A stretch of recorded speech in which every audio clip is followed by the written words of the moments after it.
কারি ইয়াসিনের কথা আমার সাইমুল ভাই বলছিল, কিন্তু আপনাকে আমি একটা কথা বলি, ইয়াসিনকে কারি বলাও না যায়। যারা নবীর দুশমন তাদেরকে কারি বলাও না যায়, শরিয়াতে হারাম লেখা আছে। কারি ওই লোক, আলেম ওই লোক, যে লোক আলিওয়ালা, যে লোক নবীওয়ালা, যে লোক আলে পাক আলা। যারা আলে পাক বিহীন আলেম বলা না যায়, সে হোক মুফতি হোক মাওলানা, সে আমার নয়। নামাজ পড়লেই সে আমার ভাই নয়, রোজা করলে সে আমার ভাই নয়, দরুদ পড়লে আমার ভাই নয়। ভাই আলে পাকের উপর মহব্বত রাখলে সে আমার ভাই। কারণ এই মুসলিম, এই আলেম উলামারাই ইমামে হোসাইন পাককে শহীদ করেছেন। অন্য কেউ করেছেন ভাই? অন্য কেউ করেনি। হোসাইন পাককে শহীদ করেছে তো আলেম উলামারাই করেছে। হর হর মহাদেব ছিল না, হিন্দুদের লোক ছিল না, খ্রিস্টানের লোক ছিল না, আহলে বায়াতকে কুরবান করেছে এই সমস্ত মৌলবীরা। তো কারি ইয়াসিনকে কারি বলা নাজায়েজ, সেই জন্য কে বলি ভাড়। আমাদের মুর্শিদাবাদে পুরো পপুলার, যাকে ভাড় বলা ছাড়া আর কিছু বলাই যাবে না। আর মুর্শিদাবাদ যদি আসে, চ্যালেঞ্জ করলাম বীরভূমের মাটি থেকে, বীরভূমের মাটি থেকে চ্যালেঞ্জ করলাম, যদি ইয়াসিন কোন জায়গায় আসে একবার খবর দিবেন। মুনাজারে তার সাথে আমরা প্রস্তুত, মুনাজারে আমরা প্রস্তুত। যদি বাপের বেটা হয়, আল্লাহ মানা নবী মানা, আল্লাহ মানা নয়, এটা বলেছেন না জায়েজ। যদি বাপের বেটা হয়, ওয়ান পিস দলিল দাও। যদি বাপের বেটা হয়, আর যদি বাপের বেটা হয়, তাহলে আমাদের সাথে মুনাজারাই মোকাবেলা করতে পারে, আমরা রাজি আছি। যেখানে বলবে, ওর বাড়িও না আমার বাড়িও না, ওর জায়গাও না আমার জায়গাও না, মিডিল পয়েন্ট করুক, আমরা তার সাথে বসতে রাজি আছি। কারি ইয়াসিন সব থেকে যদি এখন ফিতনাবাজ হয় দেওবন্দ ওলামায়েদের ভিতরে, এই ইয়াসিন হলো সব থেকে ফিতনাবাজ। বাংলা জগতে পড়াশোনার কোনো জ্ঞান নেই, হাদিস কোরআনের কোনো জ্ঞান নেই, এর বাপও যেমন ইও তেমন।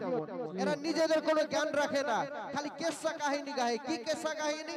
কার ছেলে কিভাবে কাঁদলো, বড় বাড়িতে কিভাবে কাঁদলো, কার ছেলে হলো না, এই সেই নিয়ে পেরেশান। কোরআন হাদিসের কোনো কথা নাই। তো আমি ইয়াসিনকে এই বীরভূমের মাটি থেকে চ্যালেঞ্জ করলাম, তোমাকে যদি তুমি যোগ্য বাপের যোগ্য বেটা হও, তাহলে ওয়ান পিস দলিল দিয়ে তুমি আমাদের সাথে বসো, ওয়ান পিস।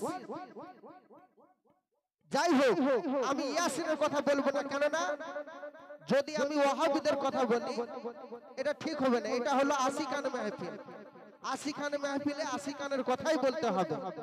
তো দেখুন, নবীকে যেভাবে ভালোবাসতে হবে, আলে পাকও সেভাবেই ভালোবাসতে হবে।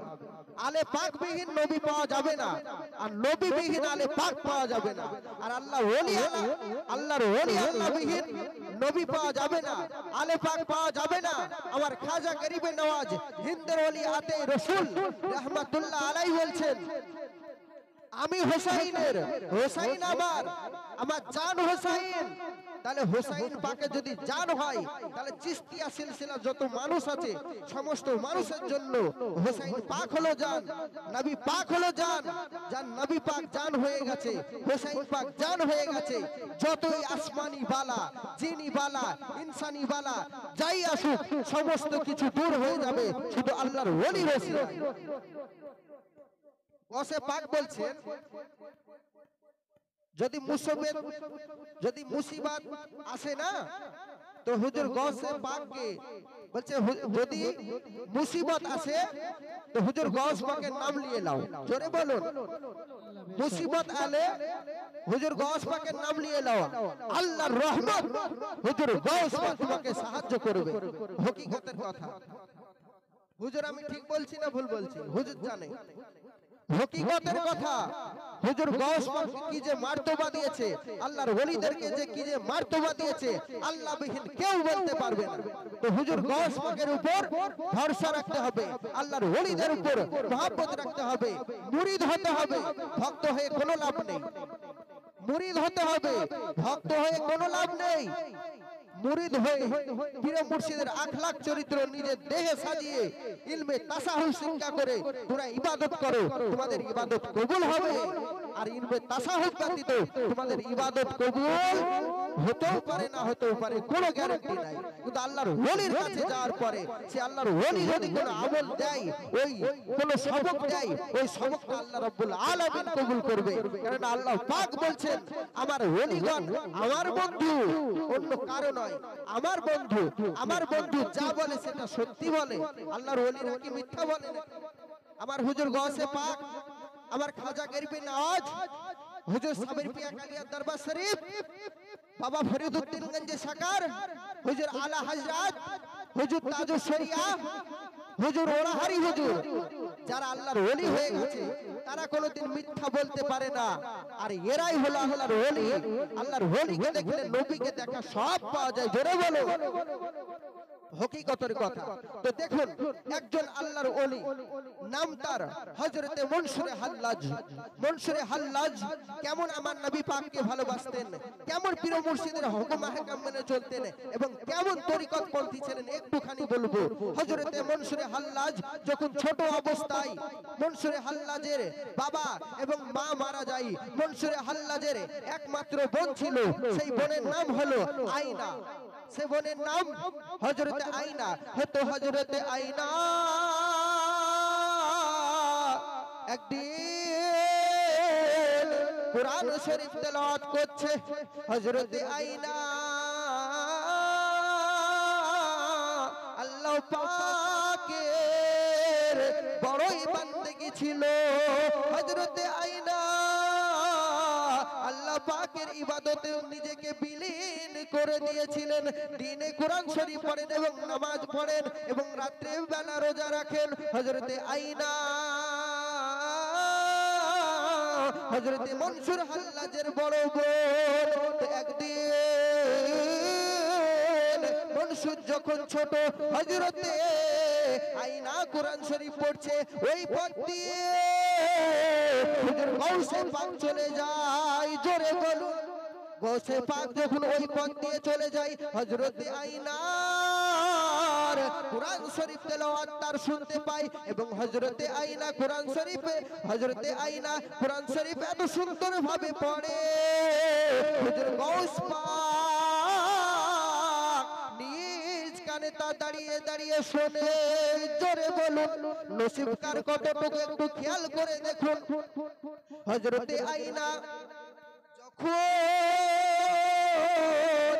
কোরআন শরীফ পড়ছে, হযরতে আব্দুল কাদের জিলানী গিলানী মাহবুবে সুবহানী কুতুবে রব্বানী হুজুর আব্দুল কাদের জিলানী হুজুর বলছেন এত সুন্দর মধুর সুরে কোরআন শরীফকে পাঠ করছে। একটুখানি দেখি, একটুখানি দেখি, দেখতে পাচ্ছে ঘরের ভিতর থেকে বা আয়না কোরআন শরীফ পাঠ করছে। হুজুর গৌসে পাক কোরআন শরীফ পড়া তার খুব পছন্দ হয়ে যায় এবং হুজুর গৌস পাক আয়নাকে ডেকে বলে, আয়না ও আয়না, আমি বলি শোনো, আমি জাওয়ানার সমস্ত ওলি আল্লাহ শিরকুলের মনি হুজুর আব্দুল কাদের জিলানী, আমি তোমায় বলি, আমরা সারা রাত বাবুল পাহাড়ে আমরা নামাজ পড়ি, আমরা সারা রাত 12 ইমাম মিলে, আমরা সারা রাত 12 জন আউলিয়া মিলে আমরা সে জায়গায় ইবাদত করি। ও মা আয়না তুমি কি রাত্রে বেলা আসতে পারবে? বললেন যে হুজুর আপনি যখন আমাকে আদেশ করেছেন, আপনার আদেশ তো আমাকে মানতে হবে। হুজুর আমার কত বড় নসিব, কত বড় ভাগ্য যে আপনি আমাকে বলছেন ওই বাবুল পাহাড়ে যাওয়ার কথা। সঙ্গে সঙ্গে বলছেন ঠিক আছে হুজুর, আমি আপনার ওই বাবুল পাহাড়ে সন্ধ্যের পরই পৌঁছে যাব। এইভাবে হুজুর গৌসে পাক আবার চলে যায়। রাত্রি যখন সন্ধ্যে হয়ে যায়, মাগরিবের আজান দেয়। দিনের বেলা আল্লাহর ওলিরা রোজা রাখে, রাত্রে বেলা আল্লাহর ইবাদত করে। এটাই হলো আল্লাহর ওলির কাজ। আল্লাহর ওলিরা কোনোদিন দিন ও দুনিয়া দুটোর ভিতরে পার্থক্য রেখেছেন। এরা দুনিয়ার কোনো কাজ করতে চায় না, এরা শুধু দ্বীনের কাজ করে। আর যারা দ্বীনের কাজ করে আল্লাহ পাক রব্বুল ইজ্জত তাদের রুজি দেয়। আল্লাহ পাক রব্বুল ইজ্জত তাদের রুজি রোজগারে বরকত দেয়। তো হুজুর গাউস পাক চলে যায় ওই বাউল পাহাড়ে। সন্ধে মাগরিবের পর চলে যাওয়ার পরে ঈশার নামাজ পড়া হয়ে যায়। এই দিক থেকে আইনা ওই বাবুল পাহাড়ে যায়। বাবুল পাহাড়ে যাওয়ার পর কোরআন শরীফ পড়তে শুরু করে, আউযু বিল্লাহি মিনাশ শাইতানির রাজিম, বিসমিল্লাহির রহমানির রহিম শুরু করেছে। আইনা কোরআন শরীফ পড়তে ভোর হয়ে যায়, তাহাজ্জুদের ওয়াক্ত পার হয়ে যায়। ফজরের নামাজের জন্য আযান দিচ্ছে মসজিদ থেকে, হাইয়া আলাস সালাহ।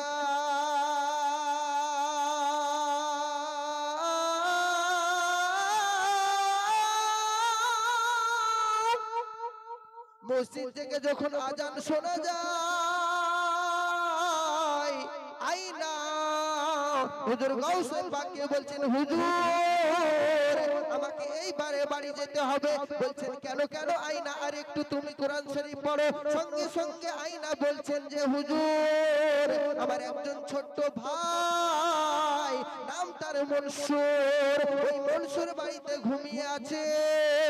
না জানি সে কিভাবে কি করছে, আমি জানি না। সারা রাত আমি এই বাবুল পাহাড়ে আছি, আমি প্রতিদিন আসবো, কিন্তু ফজরের পরই আমাকে ছেড়ে দিতে হবে। কেননা ওই আমার ভাই ছোট, খুব ছোট, তো আমার ভাই খাবার খাবে কি তা নিয়ে আমাকে চিন্তা করতে হয়, আমাকে রান্না করতে হয়, আমাকেই ইনকাম করতে হয়, আমাকেই রোজগার করতে হয়। আমার ভাইয়ের ক্ষমতা নেই, আমার আব্বা নেই, আমার মা নেই।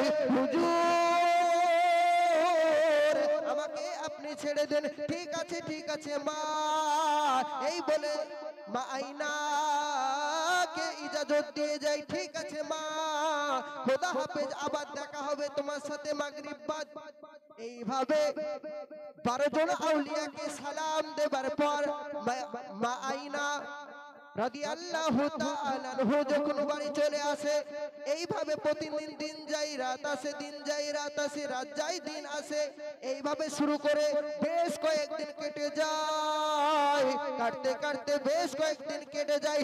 একদিন আস্তে আস্তে আস্তে আস্তে ওই মনসুর বড় হতে লেগেছে। বড় হতে হতে পাড়ায় শুনতে পাচ্ছে যে ও আইনা, ও মনসুর তোর বোন কেন বিয়ে করে না?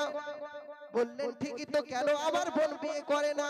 অবশ্যই বিয়ে দেওয়া কর্তব্য, কেননা আমার বোনের বয়স হয়ে যাচ্ছে। বোনকে এসে জিজ্ঞাসা করলো, ও আইনা বোন, পাড়ায় সব বলাবলি করে, আপনি কেন বিয়ে করেন না? আপনি কেন বিয়ে করেন না? আমার আপনাকে একটা অনুরোধ, বোন আপনি বিয়ে করুন। আপনার পাত্র দেখার জন্য আমি একজন মানুষকে বলেছি। সঙ্গে সঙ্গে আইনা বলছেন, ভাই ভাই মনসুর আমি বিয়ে করতে পারবো না, আমি বিয়ে করতে পারবো না। সঙ্গে সঙ্গে বলছেন যে ভাই আমি বিয়ে করতে পারবো না।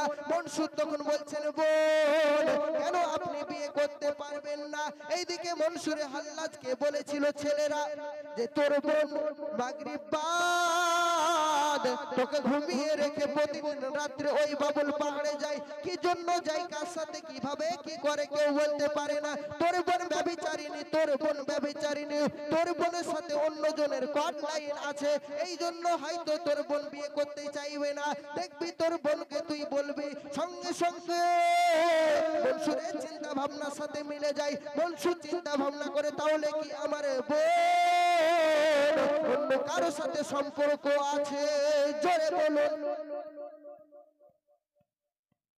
তো দেখুন, আমি হুজুরকে বসিয়ে রেখে বেশিক্ষণ বলবো না, কেন হুজুরও বাড়ি যাবে, আমিও বাড়ি যাব।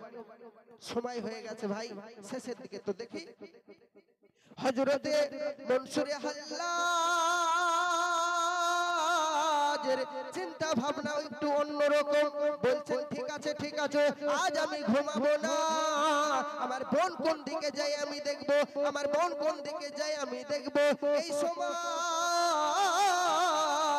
বোন দেখতে পাচ্ছে ঈশান নামাজ বাদ মনসুরকে ঘুমিয়ে দিয়ে বোন উঠে চলে যায়। মনসুর হালকা চোখ বন্ধ করেছিল, বোন যেই চলে গেছে বোনের পেছু ধরেছে হযরতে মনসুর। বোনের যখন পেছু ধরেছে হযরতে মনসুর, বোন আগে যায় মনসুর পেছনে যায়। আস্তে আস্তে ওই বাবুল পাহাড়ের দিকে যায়। বাবুল পাহাড়ের দিকে যাওয়ার পর দেখছে দুইটি বাঘ, জঙ্গলে দুইটি বাঘ দৌড়ে দৌড়ে এসে আল্লাহ রুহানি হালাতে, আল্লাহ রুহানি ফায়েজে ওই বাঘ মা আয়নাকে সালাম দেয়। জোরে মা আয়েশাকে যখন সালাম দেয়, মা আয়নাকে যখন সালাম দেয়, সালাম দিয়ে ওই বাঘ দুটো সেই বাবুল পাহাড়ের দিকে নিয়ে যায়। মনসুরটা দেখতে পাই বাঘের ভয়ে মনসুর গাছের উপরে উঠে পড়ে যে বাঘ হয়তো আমাকে খেয়ে নেবে, কিন্তু বোনকেও তো খেয়ে নেবে চিন্তা ভাবনা মাথায়। কিন্তু বোনকে বাঘে টাচও করে না, বাঘ সালাম দিয়ে বড় নিয়ে যায়, বাবুল পাহাড়ে তুলে দেয়। আর এদিকে মনসুর গাছের উপরে বসে বসে দেখতে থাকে তাদের লীলা খেলা। জোরে বলুন। এইদিকে মনসুরে হাল্লাস দেখতে পাচ্ছেন, কি দেখতে পাচ্ছেন? আমার বোন যে সঙ্গে সঙ্গে 12 জন ইমামকে সালাম দেয়, 12 জন আউলিয়াকে সালাম দেয়, এবং সালাম দেওয়ার পর বোন আমার কোরআন শরীফ পড়তে লাগে। আর মনে মনে চিন্তা করে আমার বোনের জন্য আমি কতই না খারাপ ধারণা করেছি। আয় আল্লাহ আপনি আমাকে মাফ করে দিন। আউযু বিল্লাহি মিনাশ শাইতানির রাজিম। বিসমিল্লাহির রহমানির রহিম করে শুরু করেছেন কোরআনুল মাজিদ। কোরআন শরীফ পড়তে পড়তে এমন সময় তাহাজ্জুদের ওয়াক্ত হয়ে যায়। 12 জন আউলিয়া নামাজ আদায় করে, মা আয়না নামাজ আদায় করে, তারপরে আবার কোরআনুল মাজিদ পড়তে শুরু করে। 12 জন আউলিয়া মিলে কান পেতে তার কোরআনুল মাজিদ পড়া শোনে। এমন সময় ফজরের নামাজ হয়। ফজরের নামাজের আগে সেহরি খাবার সময় হয়ে গেছে, কেননা সেই সময় আল্লাহর ওলিরা, যত আল্লাহর ওলিরা ছিলেন প্রত্যেকেই দিনে রোজা রাখতেন আর রাতের বেলা ইবাদত করতেন। তো হযরতে আব্দুল কাদের জিলানী হুজুর বললেন ঠিক আছে আইনা আজকে ফাতিহা করব। ঠিক আছে ফাতিহা করা হলো। আজকে তো কোনো খাবার নেই, ফাতিহা করব। আল্লাহ রুহানি হালাতে যে খাবার আসবে আমরা সেই খাবার খাবো। ফাতিহা করার পর আল্লাহ পাকের কাছে আমার আব্দুল কাদের জিলানী হুজুর দোয়া করতেছেন এবং 12 জন আউলিয়া দোয়া করতেছেন। এমন সময় রুহানি আলাদ থেকে জান্নাত থেকে আল্লাহ পাক রব্বুল ইজ্জত খাবার পাঠিয়ে দেয়। জোরে বলুন। খাবার যখন পাঠিয়ে দেয় দেখছে 13টা প্লেট হয়ে যায়, 14টা প্লেট হয়ে যায়। এমন সময় প্রত্যেকটা প্লেট সবাইকে দিয়ে দেয়, কিন্তু একটা প্লেট অবশিষ্ট রয়ে যায়। সবাই চিন্তা করছে যে হুজুর, ও আব্দুল কাদের জিলানী হুজুর, আজকে কেন 14টা প্লেট? কেননা 13 জন আছি, 14টা প্লেট কি করে হয়? সঙ্গে সঙ্গে আমরা আব্দুল কাদের জিলানী হুজুর বলছেন যে তোমরা কি জানো না, তোমরা কি জানো না? বলছে কি জানি না আমরা। বলছি দেখো ওই গাছের মধ্যে আয়নার ভাই মনসুর উঠে বসে আছে। জোরে বলো। মনসুর যখন বসে আছে ওই গাছের উপরে, মনসুরের জন্য আল্লাহ পাক, মনসুর যখন আমাদের সাথে সারা রাত জেগেছে, তার জন্য আল্লাহ পাক রব্বুল ইজ্জত মনসুরের জন্য প্লেট পাঠিয়ে দেয়। জোরে বলো। আল্লাহ পাক কতটা ভালোবাসেন তার বান্দাকে। তো আল্লাহর ওলির নজর দেখুন কতটা দূরে। মনসুর সেই জঙ্গলের উপরে গাছের উপরে বসে থাকে, কিন্তু আল্লাহর ওলি তা দেখতে পায়। ও বন্ধু একটু খেয়াল করে দেখো, হুজুর গাউস পাক বলছেন ঠিক আছে আইনা, আর তোকে আমার এখানে আসতে হবে না, আর বাবুল পাহাড়ে আসতে হবে না। সঙ্গে সঙ্গে বোন আইনা কাঁদছে, হুজুর কেন আমাকে আসতে হবে না, আপনি বলুন কেন আমাকে আসতে হবে না? এত বড় ইনকাম দিচ্ছেন কেন হুজুর, এত বড় কষ্ট আমাকে দিচ্ছেন কেন? আমি আপনাদের ছাড়া থাকতে পারবো না, কেন আমার কলম আল্লাহ রাব্বুল আলামিনের প্রেমে জাগরিত হয়ে গেছে। জোরে বলুন, যখন জাগরিত হয় আল্লাহ রাব্বুল আলামিনের প্রেমে, হুজুর আপনাদের ছাড়া আমি কি করে থাকবো বাড়িতে? ঠিক আছে আইনা, কিন্তু তোকে আর আসা যাবে না, কেননা দুনিয়ায় সমস্ত মানুষ তোর নামে ইনজাম দিচ্ছে। আইনা তোকে আর আসতে হবে না, তুই বাড়ি চলে যা। আল্লাহ রাব্বুল আলামিন তোকে আর কোনো কাজ করতে হবে না। আল্লাহ রাব্বুল আলামিন প্রতিদিন তোকে রুজি দেবে। জোরে বলুন, যখন বললেন তোকে প্রতিদিন রুজি দেবে, মা আইনা বাড়ি চলে আসে, মনসুর বাড়ি চলে আসে। একদিন দেখতে পাচ্ছে রমজানের সময় মা আইনা রোজা রেখেছে, আর মনসুর বাড়িতে এমন অভাব অনটন যে কিনু খাবার কোনো কিছু নেই। তো মনসুর খাবার জন্য পেরেশান হয়ে যায়। এমন সময় গায়েব হতে এক খাবার আসে মা আইনার ঘরে, আর মনসুর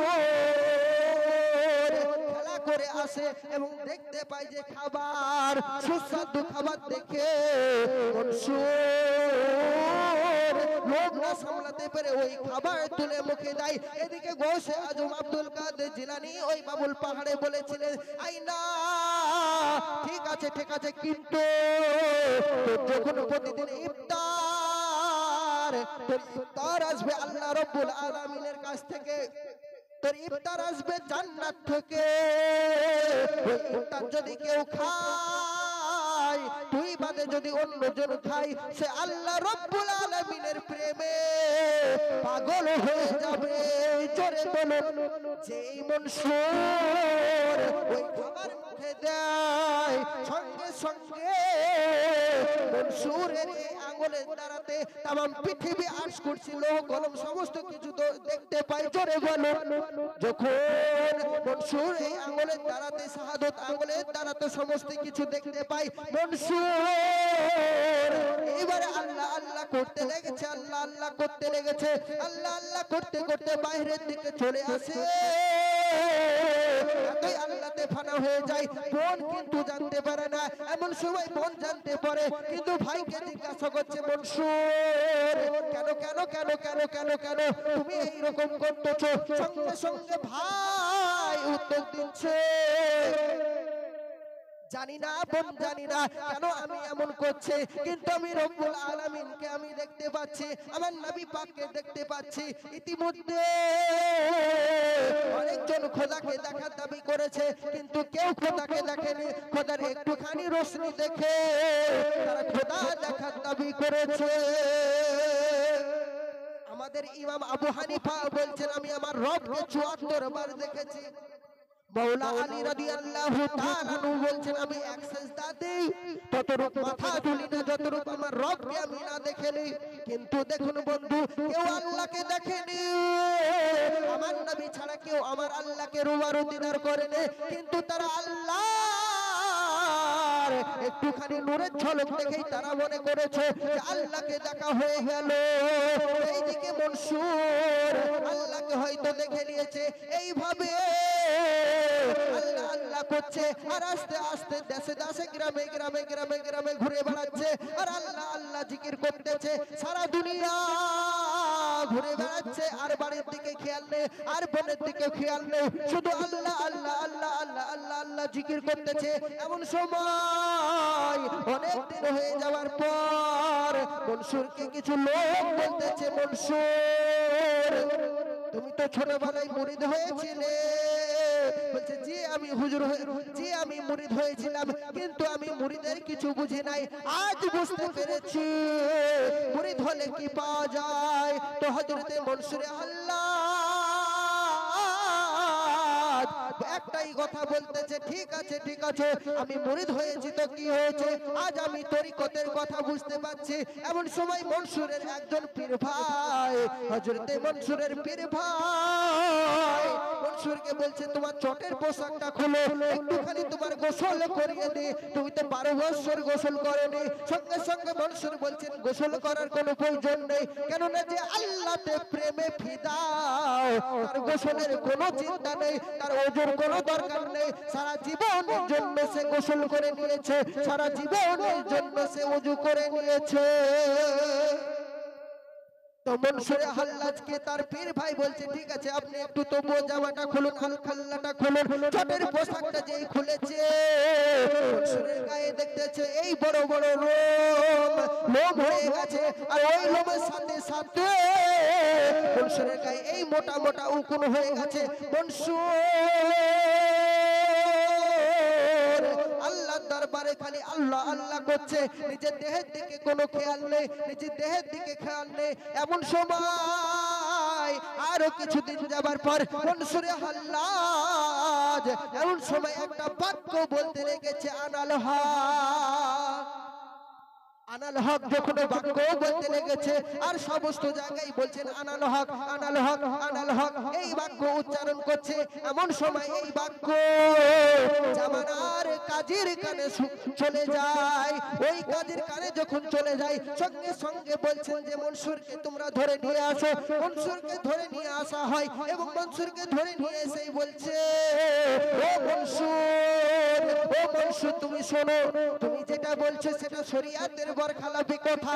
আনাল হক বলা যাবে না, আনাল হক মানে মেয়ে খোদা, মানে আমি খোদা, এটা বলা না যায়, এটা বলা হারাম, এটা বলা শিরক। তো তুমি এই কথা বলছো কেন?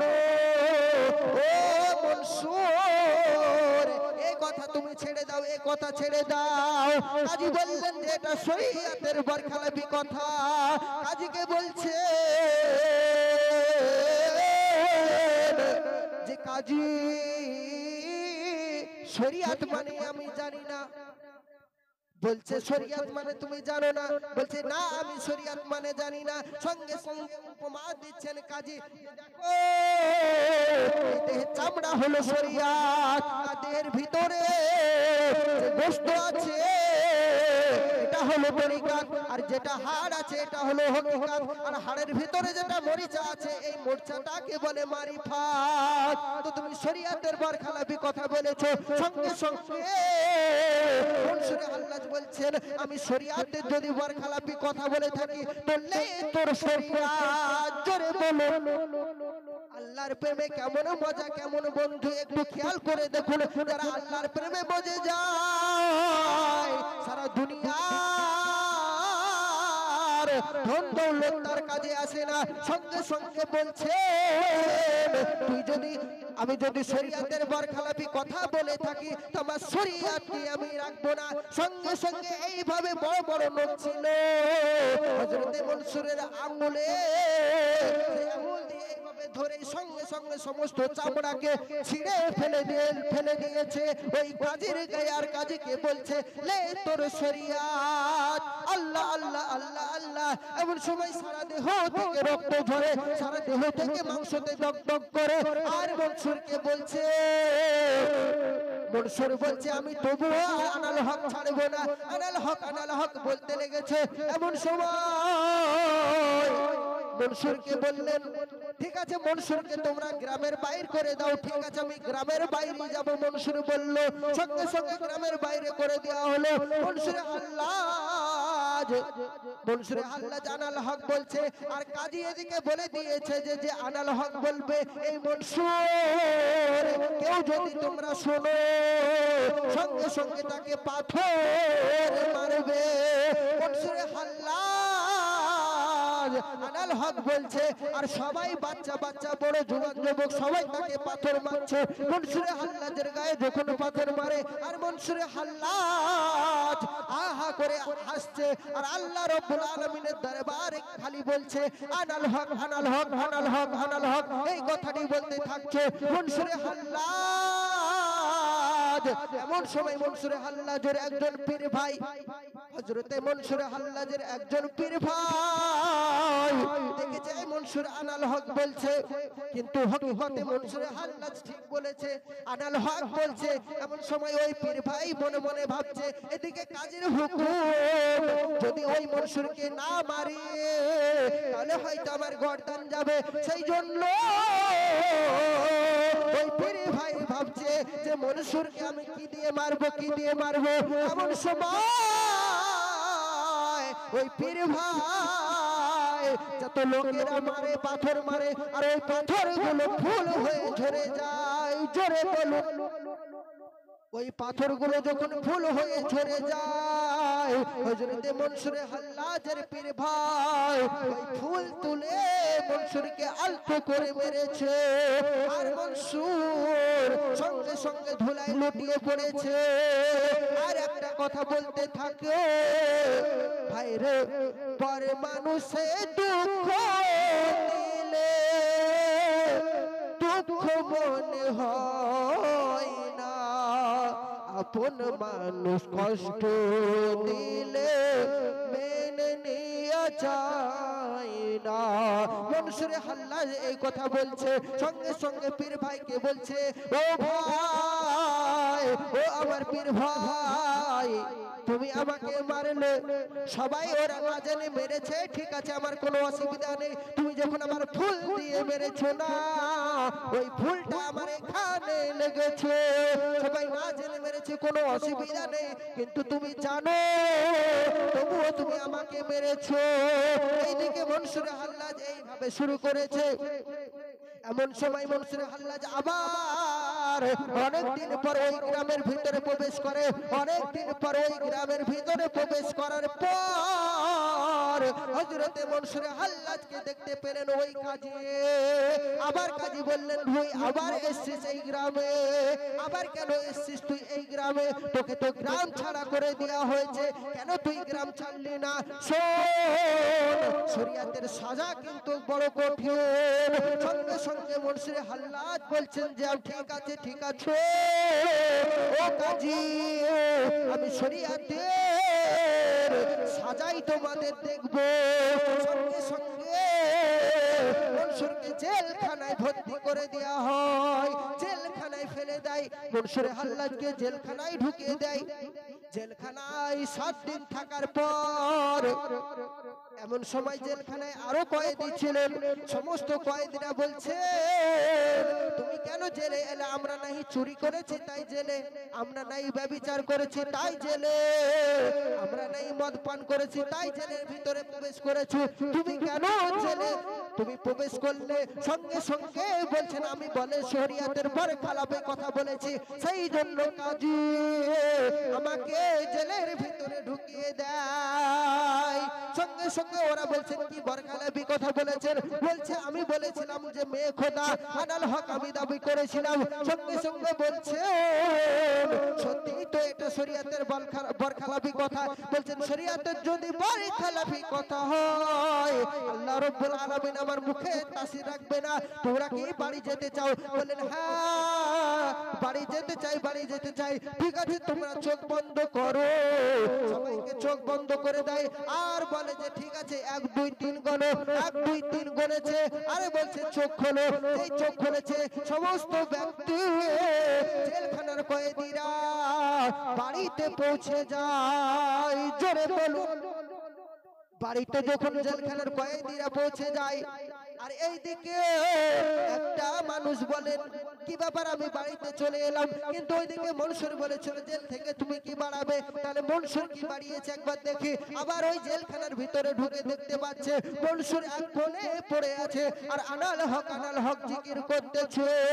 মনসুর যখন আনাল হক জিকির করতেছে, ওই মানুষটা বলতেছেন, হুজুর। সঙ্গে সঙ্গে বলছেন মনসুর, বাবা তুমি কেন ফিরে এলে? সবাই তো বাড়ি চলে গেছে। সঙ্গে সঙ্গে বলছে, হুজুর আপনার কাছে মুরিদ হব।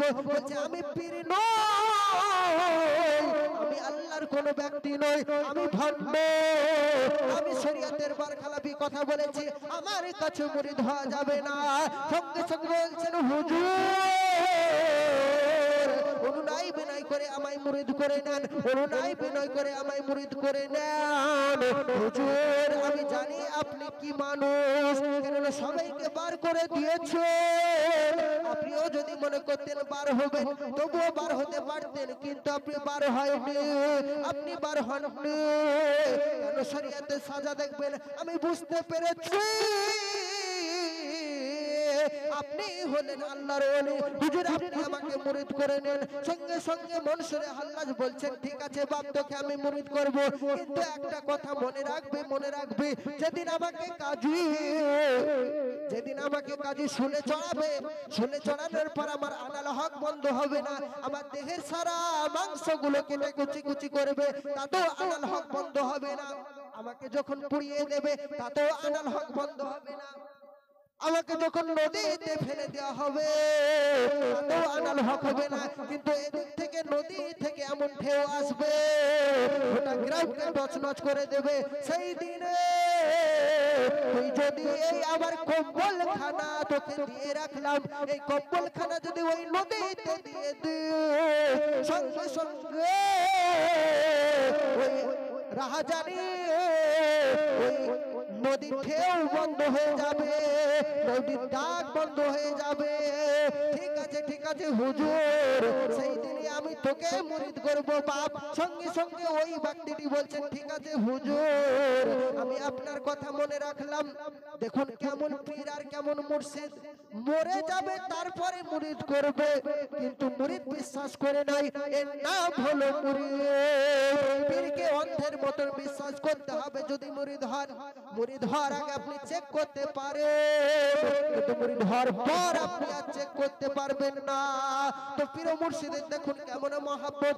7 দিন হয়ে যায়, মনসুরে হাল্লাজকে আবার বাইরে করা হয়। বাইরে করার পর মনসুরকে উপরে তুলে দেয় এবং মনসুরের 2 হাতকে বেঁধে দেয়। 2 হাতকে বেঁধে দিবার পর মনসুরে হাল্লাজকে বলছেন এ মনসুর এই রোদ্রের ভিতরে তোমাকে কেমন লাগছে খালি গায়ে? মনসুর তখন বলছে ও কাজী আমাকে কেন জিজ্ঞাসা করছিস বল, আমাকে কেন জিজ্ঞাসা করছিস বল।